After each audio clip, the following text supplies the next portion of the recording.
लीजिए सुनिए सूर्यकांत त्रिपाठी निराला के लिखे उपन्यास भक्त प्रहलाद का चतुर्थ परिच्छेद विजय और प्रहलाद जन्म, मेरी यानी समीर गोस्वामी की आवाज में। हिरण्यकशिपु के तपस्या के लिए राज्य से निकल जाने के बाद राज्य पर जो जो विपत्तियां आई थीं, जिनका सामना दैत्यों को करना पड़ा था, जिनकी मार न सह सकने के कारण राज्य की ये दशा हुई थी, शुरू से अंत तक सब हाल सेनापति ने हिरण्यकशिपु को सुनाया। सेनापति ने कहा, दैत्यराज, दिल का हौसला दिल ही में दबा रह गया। हमारी सेना से देवताओं की सेना दूनी थी, इसीलिए हम कुछ सेना सहायता के लिए बचाकर रख नहीं सके। देवताओं की सेना काफी संख्या में मदद के लिए रख छोड़ी गई थी। हमारी थकी सेना पर देवताओं की नई सेना का आक्रमण हमारी हार का कारण हुआ, नहीं तो हम हरगिज न हारते। महाराज, बड़े दुख के साथ कहना पड़ता है कि महारानी कयाधु की भी हम लोग रक्षा नहीं कर सके। इंद्र ने कैद करके साथ ही लेता गया है। रानी के कैद हो जाने की बात सुनते ही हिरण्यकशिपु की भौहें तन गईं, आंखों में खून उतर आया। मारी क्रोध के उसके होठ कांपने लगे। देवताओं से बदला लेने और कैद से अपनी रानी को छुड़ाने के लिए वो तत्काल तैयार हो गया। सेनापति से कहा, सेनापति, हमारी सेना इस समय कहाँ और किस अवस्था में है? क्या तुम उसका कोई पता रखते हो? सेनापति ने कहा, महाराज, देवताओं के भय से आपकी सेना जंगलों में इधर उधर छिपी पड़ी है। सब दैत्य आपके आने की बाट जोह रहे हैं। मैं तो पास ही के जंगल में छिपा था। रोज एक बार यहां छिपकर चक्कर लगा जाता था। हमेशा देवताओं की नजर बचाकर रहना पड़ता है। आज आप आ गए, अब हमें कोई डर नहीं रहा। मैं अभी दैत्यों को खबर पहुंचाता हूं। आप यहीं रहिए। हाँ, आपके भोजन का पहले कोई प्रबंध कर दूं। दैत्यराज, एक बात आपसे जानने की बड़ी लालसा हो रही है। तपस्या का फल क्या हुआ? हिरण्यकशिपु ने कहा, सेनापति, मेरा मनोरथ सफल हुआ। तीनों लोक में मुझे परास्त करने वाला, परास्त तो क्या, मेरे सामने जरा देर ठहरने वाला अब कोई नहीं रहा। ब्रह्मा के वर से मैं अमर हो गया हूं। अमर भी मेरा मुकाबला नहीं कर सकता। हिरण्यकशिपु की बात सुनकर सेनापति का सीना गर्व से तन गया। देवताओं को मारने की आशा दृढ़ हो गई। प्रसन्नता से सेनापति बाहर गांव की ओर निकल चला। यहां किसी के यहां से काफी तादाद में मद्य और मांस ले आया। हिरण्यकशिपु के सामने भोजन परोसकर शराब का प्याला वहीं रखकर सेना संग्रह के लिए फिर बाहर निकल गया। हिरण्यकशिपु को बहुत दिनों बाद शराब मिली थी। उसने उठकर शराब पी ली और वहीं एक ओर पड़कर आराम करने लगा। इधर सेनापति जंगलों और खोहों में जहां जहां उसे भगे हुए दैत्यों का पता मालूम था, सबको हिरण्यकशिपु के आने का हाल सुनाता गया। उसके वर का समाचार भी उसने दैत्यों को उत्साह भरने की लालसा से कह दिया। बात की बात में खबर चारों ओर फैल गई। फिर क्या था, चारों ओर से दैत्यराज हिरण्यकशिपु की जय, यही आवाज गूंजने लगी। देखते ही देखते दैत्यपुरी के टूटे हुए फाटक के भीतर दैत्यों की सेना का सागर उमड़ चला। शोरगुल सुनकर हिरण्यकशिपु महल के नीचे उतर आया। उसके चेहरे पर उस समय अलौकिक आभा छा गई थी। रह रहकर उसे अपने पूर्व गौरव की बातें याद आती थीं। जिस अजय वाहिनी के बल से एक दिन वो ससागरा पृथ्वी का एक छत्र सम्राट हो सका था, उसकी ओर वो न जाने किस भाव से ताकने लगा। न जाने कितनी दूर उसकी वे सब बातें उसे छोड़कर चली गई थीं। मानो वो समुद्र के इस पार खड़ा हुआ उस पार की याद कर रहा है। बीच में अगणित तरंगें करोड़ों बाधाओं को उठा ढा रही थी। इतना बड़ा परिवर्तन हो गया था। अब वो और उसकी वही विजयी सेना मौजूद है। हिरण्यकशिपु भाग्य ललाट के लेख को न मानता था। उसका ध्यान सिर्फ एक बात पर जमता था, अध्यवसाय बल पर। इसी से वो समझता था कि मैं इतना बड़ा त्रिभुवन विजयी वीर हो सका हूं। आज अपने दुर्दैव विनष्ट दैत्यों के बीच में पहला उत्साह उसने अध्यवसाय बल के उच्चारण से प्रकट किया। उसने अपने तमाम वीरों को संबोधन करके कहा, वीर दैत्य सरदारों, मेरे चले जाने पर दैत्यपुरी की क्या दशा हुई, तुम लोग अपनी आंखों से देख रहे हो। परंतु मुझे इसका बिल्कुल गम नहीं है। मैं जानता हूं तुम्हारे अध्यवसायिक बल से ही यहाँ की श्रीवृद्धि हुई थी, और उसकी रक्षा के न हो सकने का कारण भी तुम ही लोग हो। मैं समझता हूं, अगर तुम लोग चाहोगे तो फिर इसकी वही दशा हो जाएगी। मेहनत से संसार में सब कुछ हो सकता है। मुझे राज्य के नष्ट हो जाने का बिल्कुल दुख नहीं है। अगर मुझे दुख है तो वो दैत्यों के अपमान का है। वीरो, देवताओं ने हमारा बहुत बड़ा अपमान किया है। हमें चाहिए कि हम लोग ब्याज समेत इस अपमान का बदला चुकाएं। अगर हम ऐसा न कर सके तो कभी भी मुंह दिखाने लायक न रहेंगे। दैत्यों के उस महासमुद्र से क्षुब्ध तरंग की भांति ये स्वर एक छोर से दूसरे छोर तक बह गया कि अवश्य बदला लेंगे महाराज, नहीं तो हमारे दैत्य नाम को धिक्कार है। अपने वीरों का उत्साह देखकर हिरण्यकशिपु का दिल दूना हो गया। उसने सेनापति को सैन्य संगठित करने की आज्ञा दी, खुद तैयार होने लगा। चौगने उत्साह से इस बार दैत्यों की सेना सज्जित होने लगी। बड़ी बड़ी आशाएं उसने हृदय में भर रखी थीं। जिस दिन उनकी पराजय हुई थी, उस दिन से आज तक बदले की कितनी ही लालसाएं उनके हृदय में पल्लवित हो होकर मुरझा गई थीं। हिरण्यकशिपु की बाट जोहते हुए आज तक कितनी ही उत्सुकताओं को निराशा में बदल जाना पड़ा था। हृदय का उभार हृदय का भार बन गया था, परंतु आज की सार्थकता में वे सब भावनाएं सप्राण सी होकर दैत्य सेना में स्फूर्ति संचार कर रही थीं। आज अपने विजयी वीर को प्राप्त कर दैत्य सेना में अदम्य साहस आ गया था। दैत्यों की विशाल सेना क्षण भर में देवताओं का नाम निशान मिटा देना चाहती थी। हिरण्यकशिपु को अपने साथ देखकर दैत्य सेना में हजारों गुना उत्साह बढ़ गया था, मानो एक साधारण सैनिक भी उस रोज हिरण्यकशिपु हो गया हो। देवताओं को जब मालूम हुआ कि दैत्य सेना स्वर्गलोक की ओर बढ़ती चली आ रही है, तब उन्होंने इसका उपाय निकालने के लिए अपने सेनापति कार्तिक और जयंत आदि को बुलाया। आपस में सलाह मशविरा होने लगा। पहले हर एक की सम्मति अलग अलग हुई, एक दूसरे से न मिली। किसी ने कहा हम असंगठित हैं, हम पर एकाएक चढ़ाई हुई है, इसलिए चलो भाग चले। किसी ने कहा नहीं, बिना लड़े हुए स्वर्ग का अधिकार कैसे छोड़ दें। किसी ने कहा कुछ दिनों के लिए संधि कर ली जाए तो क्या बुरा है। दैत्य बेवकूफ और गंवार हैं, उनसे मिलकर उन्हें लौटा देना कोई बड़ी बात नहीं है। इसी तरह आपस में बातचीत हो रही थी कि एक सिपाही ने आकर खबर दी कि दैत्यों की सेना फाटक पर आकर डट गई है। अब फाटक टूटना ही चाहता है, जो उपाय करना हो कीजिए। देवताओं को बहुत जल्द सजकर मैदान में आने के लिए कार्तिक ने आज्ञा दी, परंतु जब तक देवता गण सजकर तैयार होने लगे, तब तक दैत्य सेना फाटक तोड़कर स्वर्ग द्वार के भीतर आ गई। चारों ओर कोहराम मच गया। देवता अभी सज्जित भी न होने पाए थे। किसी के सिर पर मुकुट नहीं, किसी को कमर कसने का भी समय नहीं मिला। दैत्य सेना गारद के भीतर घुस गई। देवताओं को भागने में भी विपत्ति पड़ी। बात की बात में सब पराजित हो गए। चारों ओर हिरण्यकशिपु का अधिकार हो गया। नंदन कानन, अप्सरा कुंज, इंद्रासन, स्वर्गराज सब हिरण्यकशिपु का हो गया। देवताओं की अमलदारी स्वर्ग से उठ गई। बेचारों ने भागकर जंगलों में आश्रय लिया। अब स्वर्ग राज्य में दैत्यराज हिरण्यकशिपु की विजय पताका शीतल मंद समीर में लहराने लगी। परंतु हिरण्यकशिपु के हृदय में विष्णु वैर की जो प्रचंड आग जल रही थी, इस विजय से वो कुछ भी धीमी नहीं पड़ी, बल्कि ये विजय उस आग के लिए घृताहुति का काम कर गई। उसकी ज्वाला और भी हजारों लपटों के साथ प्रज्वलित हो उठी। प्रतिहिंसा का जहर रोम रोम से निकलने लगा। हिरण्यकशिपु के लिए क्रोधाग्नि में इस तरह धधक कर जलने के सिवा और कोई चारा ना था, क्योंकि विष्णु उसके लिए एक विषम समस्या उपस्थित कर रहे थे, जिनका न कहीं पता था, न मिलने की कोई उम्मीद।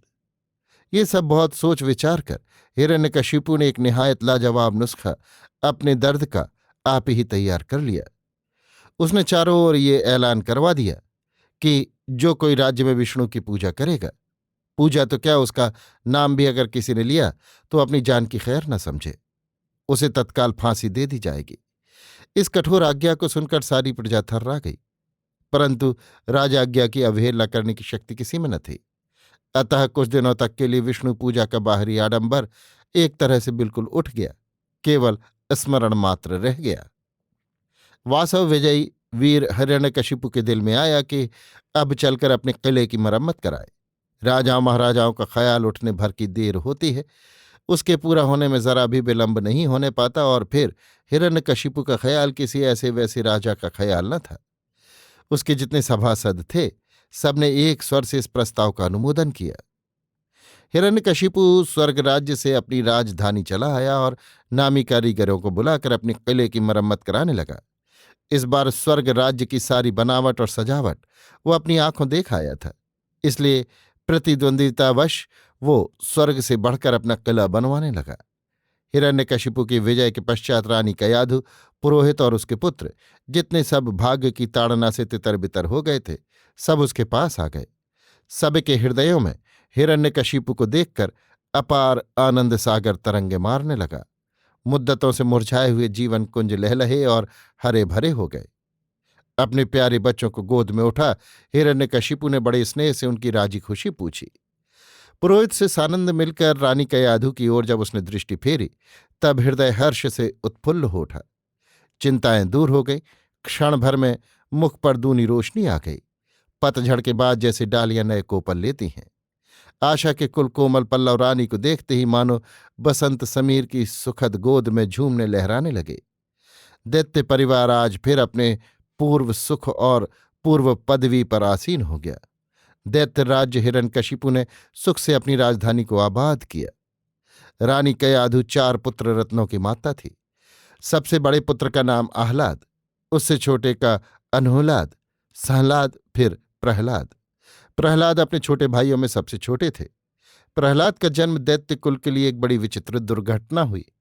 जहां तमोगुण की प्रधानता थी, जहां सुरा और मांस सबसे उपयोगी भोजन थे, उसी वंश में प्रहलाद जैसे सदा ही ईश्वर चिंतन में लीन रहने वाले भक्त शिरोमणि का जन्म होना खासतौर से एक बड़ी विचित्र बात थी।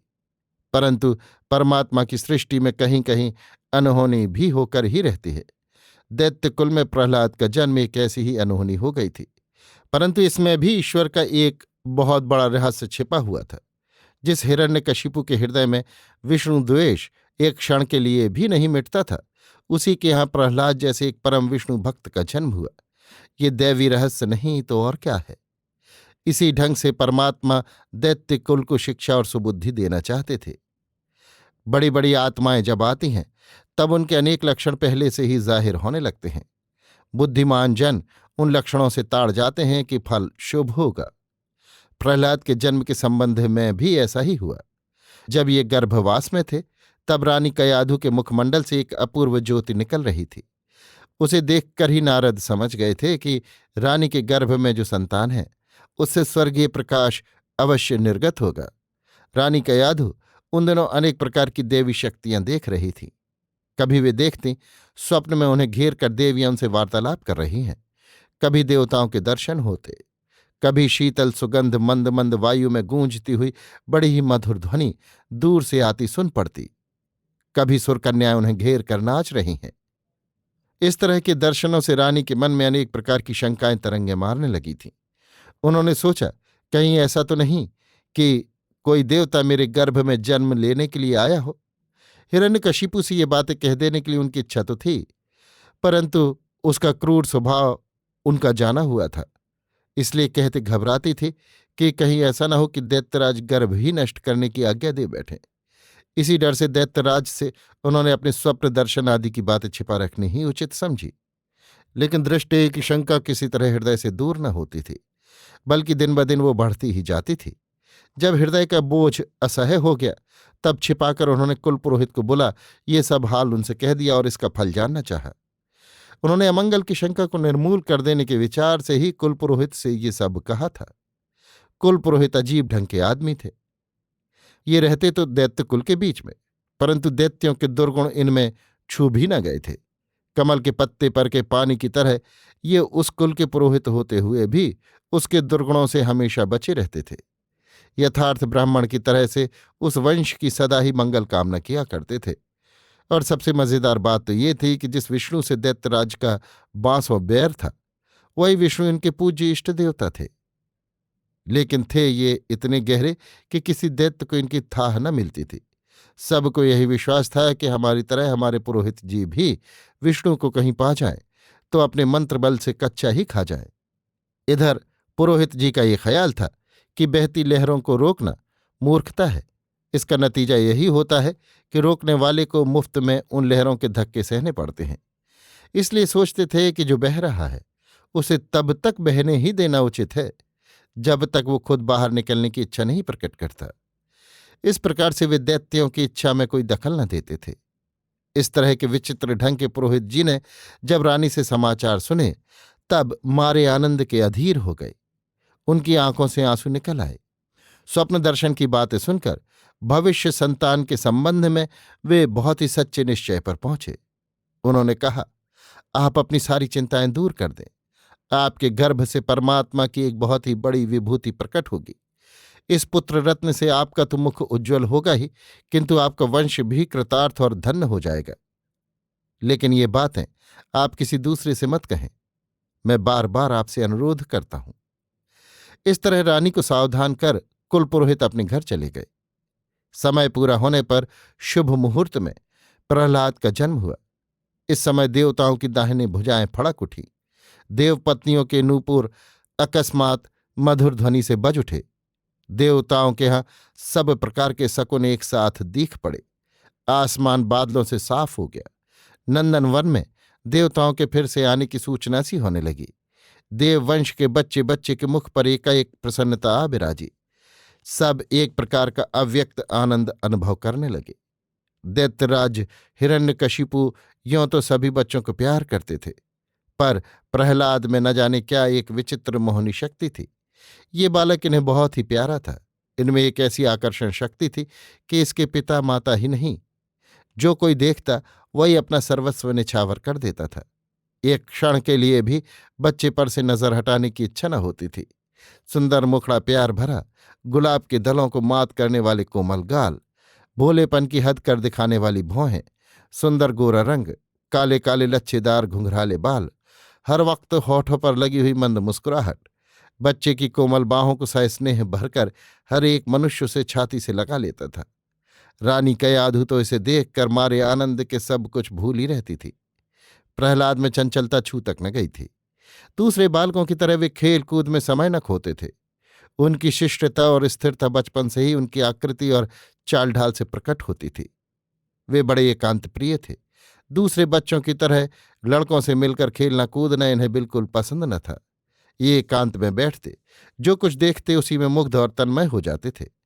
किसने उनको बनाया? वो इतना सुंदर क्यों हुआ? इस तरह के प्रश्न उसी समय से उनके मन में उठने लगे थे। इस विचित्र सृष्टि का कर्ता कौन है? वो कैसा है?